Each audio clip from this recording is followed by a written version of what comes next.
আমাদের জীবনের প্রতিটি অধ্যায়ে প্রতিটি সফলতার গল্পে লুকিয়ে থাকেন এক একজন গুরুজন, এক একজন শিক্ষক। তারা যেন প্রদীপের মতো, নিজেরা জ্বলে আমাদের আলো দেন।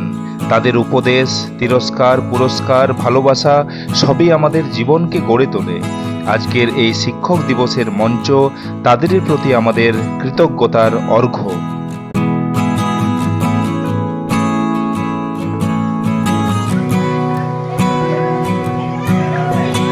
ডক্টর সর্বপল্লী রাধাকৃষ্ণনের জন্মদিন আমরা পালন করি শিক্ষক দিবস হিসেবে। তিনি যেমন মহান শিক্ষক ছিলেন, তেমনি মহান রাষ্ট্রনায়কও। তিনি বলেছিলেন, শিক্ষকেরা সমাজের প্রকৃত নির্মাতা। তাই আজ আমরা প্রত্যেকে মাথা নত করি সকল শিক্ষকের প্রতি, যারা আমাদের শুধু পড়াশোনা নয়, শিখিয়েছেন জীবনের মূল্যবোধ।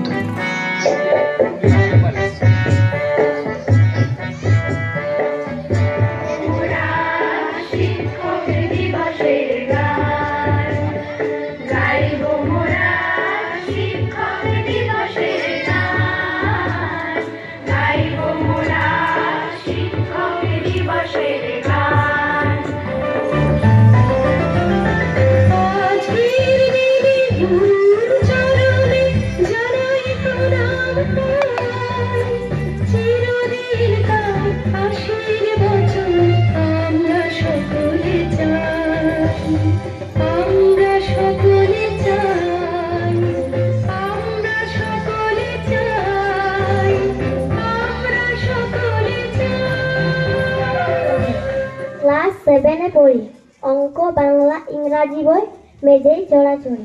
মা বললেন, ইংরাজি আর অঙ্ক বেশি কর। বাবা বললেন, আরে না না, বাংলা ভূগোল পড়। দাদার কাছে খবরদারি, ধরেই আমার কান, বলল জীবন গড়তে হলে পড়ো বেশি বিজ্ঞান। যখন আমি ভাবছি বসে কোন পথে যে চলি, গুরু মশাই বলেন শেষে একটা কথা বলি, মনীষীদের জীবন কথার বইটা আগে পড়ো, সত্যিকারের মানুষ হয়ে সঠিক জীবন গড়ো।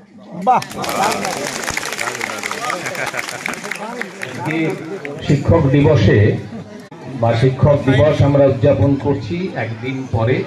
তোমরা জানো যে 5ই সেপ্টেম্বর শিক্ষক দিবস পালিত হয় ভারতবর্ষে, এবং সারা পৃথিবীতে পালিত হয় ইন্টারন্যাশনাল টিচার্স ডে 5ই অক্টোবর। প্রথমেই আমি রবীন্দ্রনাথের একটি কথা দিয়ে শুরু করি। শিক্ষা বিধি প্রবন্ধে রবীন্দ্রনাথ বলছেন একটা জায়গায়, বিষয়টা হয়তো ছাত্রছাত্রীদের জন্য নয়, তবে শিক্ষক শিক্ষিকা এবং শিক্ষা সহায়ক কর্মচারীদের জন্য উপলব্ধিতে কাজে লাগবে। ঘুরিয়া ফিরিয়া যেমন করিয়া চলি না কেন, শেষকালে এই অলঙ্ঘ সত্যে আসিয়া ঠেকিতেই হয় যে শিক্ষকের দ্বারাই শিক্ষা বিধান হয়, প্রণালীর দ্বারা হয় না। অর্থাৎ যে শিক্ষা ব্যবস্থা নানা কিছু থাকে, শিক্ষার উপকরণ থাকে, ছাত্র থাকে, শিক্ষা ব্যবস্থা থাকে, সিলেবাস থাকে, বই থাকে, যা কিছুই থাকুক না কেন, প্রক্রিয়াটা সম্পন্ন হবে না যদি না শিক্ষকরা থাকেন। এটা রবীন্দ্রনাথ বললেন যে আমার হয়তো বই আছে, আমার সিলেবাস আছে, কিন্তু আমি যদি ক্লাসে না পড়াই, তাহলে সেই বই এবং সিলেবাস থাকাটা অর্থহীন। এটা রবীন্দ্রনাথ বললেন তার শিক্ষা বিধি প্রবন্ধের একটা অংশ। আমরা জানি যে গুরুকুল যে সিস্টেম, অর্থাৎ তোরাও বিভিন্ন সময় দেখেছিস যে আমাদের প্রাচীনকালে পণ্ডিত মশাইরা গ্রামে গাছের তলায় বসে শিক্ষাদান করতেন। তখন তো এইরকম বিল্ডিং ছিল না, ক্লাসরুম ছিল না। সেই থেকে শুরু করে আজকে এই সমগ্র শিক্ষা অভিযানের যুগে আমরা যে দাঁড়িয়ে আছি, এই যে একটা এত বড় একটা সময়, এই এত বড় সময়টার মধ্যে একটা মানুষই এই কাজটা করে গেছেন, তিনি হচ্ছেন শিক্ষক। শিক্ষকরা পাঠদান করে গেছেন যুগের পর যুগ, এবং সমাজকে শিক্ষিত করেছেন, সমাজকে একটা জায়গায় তুলে নিয়ে পৌঁছে দিয়ে গেছেন। আমরা যদি পশ্চিমবঙ্গের দিকে তাকাই, আর যদি এটা প্রশ্ন করা হয় যে পশ্চিমবঙ্গের মধ্যে এমন একজন শিক্ষকের নাম করো যে মানুষটা অজস্র স্কুল স্থাপন করলেন, নিজে শিক্ষকতা করলেন, কলেজে পড়ালেন, কলেজের অধ্যক্ষ ছিলেন, গোটা জীবনটা স্কুল শিক্ষা, নারী শিক্ষা নিয়ে কাটিয়ে নিলেন। আমার মনে হয় বাংলার শ্রেষ্ঠ শিক্ষক যদি বলা হয় তাহলে আজকের দিনে বলতে হবে পণ্ডিত ঈশ্বরচন্দ্র বিদ্যাসাগরের নাম।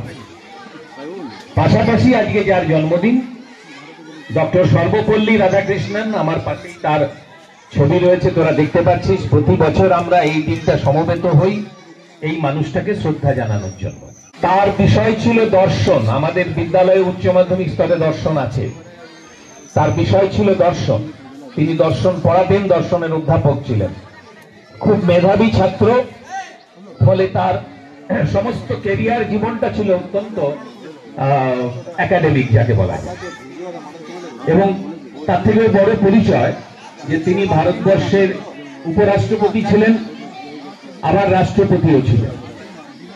52 থেকে 62 10 বছর উপরাষ্ট্রপতি, আবার 62 থেকে 67 5 বছর রাষ্ট্রপতি। এই 15 বছর কাল ভারতের রাষ্ট্রপ্রধানের প্রধান অফিসে উপস্থিত থাকাটা বেশ উল্লেখযোগ্য ঘটনা। আমরা প্রতিদিন প্রতি মুহূর্তে শিক্ষকদেরকে সম্মান জানাই। শুধু একজন শিক্ষক নয়, এখানে ডক্টর সর্বপল্লী রাধাকৃষ্ণনের জন্মদিনটা একটা প্রতীকী মাত্র। আমরা তার জন্মদিন উপলক্ষে সমাজে যেখানে যেখানে শিক্ষক রয়েছে, বাবা মা আমাদের কাছে প্রথম শিক্ষক, তাদেরকেও আজকের দিনে আমরা শ্রদ্ধা জানাই। এবং যারা আমরা সমবেত হয়ে যেন আমরা শ্রদ্ধা জানাতে পারি, সেই জন্যই কিন্তু আজকের এই শিক্ষক দিবসের উৎসব। আমি আজকের একটা ছোট্ট ঘটনা বলে এটাও আমি বলবো যে শিক্ষক শিক্ষিকাদের জন্যই, ছাত্রছাত্রীরা হয়তো বুঝতে একটু অসুবিধা হবে। আজকে সকালে আমার এক ছাত্র ফোন করেছিল, সেই ছাত্রকে আমি চিনি না। রঘুনাথপুর কলেজে আমি 11 বছর ধরে পড়িয়েছি। ওদের অনার্সের পেপারে জুলিয়াস সিজার একটা নাটক ছিল। ছেলেটির নাম সব্যসাচী গাঙ্গুলি। আজকে আমাকে পরিচয় দিল, সব্যসাচী গাঙ্গুলি বলে ফোন করেছিল। বললো স্যার কালকে ফোন করবো ভেবেছিলাম, কালকে আপনার ফোন নাম্বারটা যোগাযোগ করতে পারিনি, এদিক ওদিক থেকে নানা রকম করে ফোন নাম্বারটা পেয়েছি, তাই আপনাকে ফোন করছি। আমাদের ভীষণ মনে পড়ছে জুলিয়াস সিজার নাটকটা আপনি যেটা পড়াতেন সেটা আমাদের এখনো মনে আছে। আর একটা জিনিস মনে আছে, সেটা হচ্ছে আপনি একটা অ্যালিটারেশন দিয়ে একটা বাক্য আমাদেরকে একদিন বলেছিলেন। সেটা হচ্ছে I saw a man with a saw to saw a tree on the hips of saw। 4টা স ব্যবহার করা হয়েছে, SAW স। স মানে প্রথম শটা হচ্ছে দেখিয়াছিলাম, I saw a man with a saw। এখানে স মানে হচ্ছে কাটার কুঠার। I saw a man with a saw to saw a tree। এখানে স মানে আবার ভার্ব হিসেবে ব্যবহার করেছে গাছ কাটা, on the hips of saw। এই লাস্টের শটা আবার হচ্ছে গুঁড়ো, মানে কাঠ গুঁড়ো। কাঠ গুঁড়োর স্তূপে দাঁড়িয়ে থাকা একটি গাছকে আমি কেটেছিলাম। আমি দেখেছিলাম একটি লোককে গাছ কাটতে। এখানে 4টি শখ, হয়তো কোনো সময় কোনোদিন কোনো ক্লাসে আমি হয়তো কোনো প্রসঙ্গে এই কথাটি বলেছিলাম। লক্ষ্য রাখতে হবে, আজ থেকে 33 বছর পর সেই ছেলেটি এই দুটি ঘটনা মনে রেখে ফোন করছে আজ সকালে। 33 বছর পর আমি রঘুনাথপুর কলেজে 1992 সাল পর্যন্ত পড়িয়েছি। আমরা যারা শিক্ষকতা করি, আমরা হয়তো ভাবি না যে ছেলে মেয়েদের কাছে আমরা কি কিছু মনে রাখার মতন দিতে পেরেছি, হয়তো ভাবি না, এটা কোনোদিনই ভাবি না। কিন্তু তা কিন্তু নয়। আমাদের প্রত্যেকটা আচরণ, প্রত্যেকটা চলাফেরা, প্রত্যেকটা কথা বলা কখন যে কাকে কিভাবে প্রভাবিত করতে পারে আমরা সেটা বুঝতে পারি না। ফলে আমার মনে হয় একটা শিক্ষকের গুরুত্ব সেইখানে। আজকের দিনে আমার বিদ্যালয়ের সমস্ত শিক্ষক শিক্ষিকা এবং শিক্ষা সহায়ক কর্মচারী, তারা শিক্ষক না হলেও তারা শিক্ষার সঙ্গে জড়িয়ে থাকেন। যারা গ্রুপ সি এবং গ্রুপ ডি, তারাও কিন্তু একটা বড় ভূমিকা পালন করেন শিক্ষার ক্ষেত্রে। তাদের সকলকে আমার আন্তরিক অভিনন্দন, শুভেচ্ছা, শুভকামনা জানাই এবং আমার প্রিয় ছাত্রছাত্রীদের অসংখ্য ভালোবাসা জানিয়ে আমার কথা শেষ করি।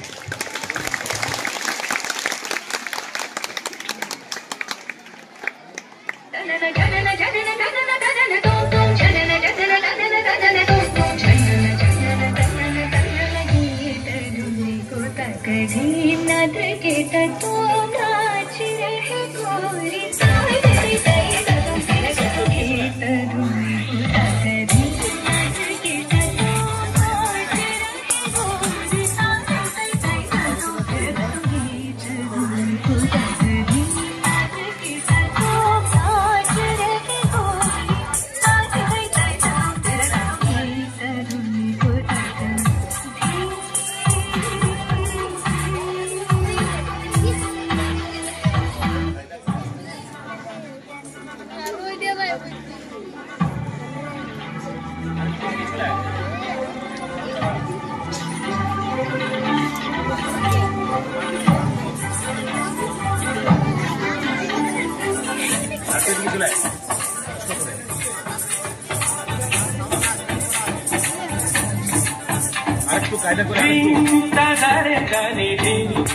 प्रणवालय पाहि परिपालय परमेशी कमलालय श्रीदेवी कुरिपिंसवे करुणांबुरासी सीताराधिनिदारा जटुल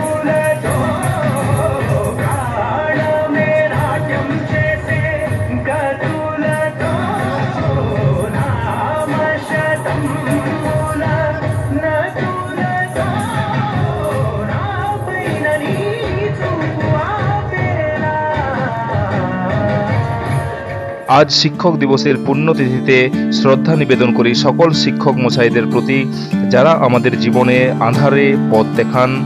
আপনাদের আশীর্বাদে আমাদের পথ চলা হোক উজ্জ্বল, আমাদের মন হোক আলোকিত। শুভ শিক্ষক দিবস।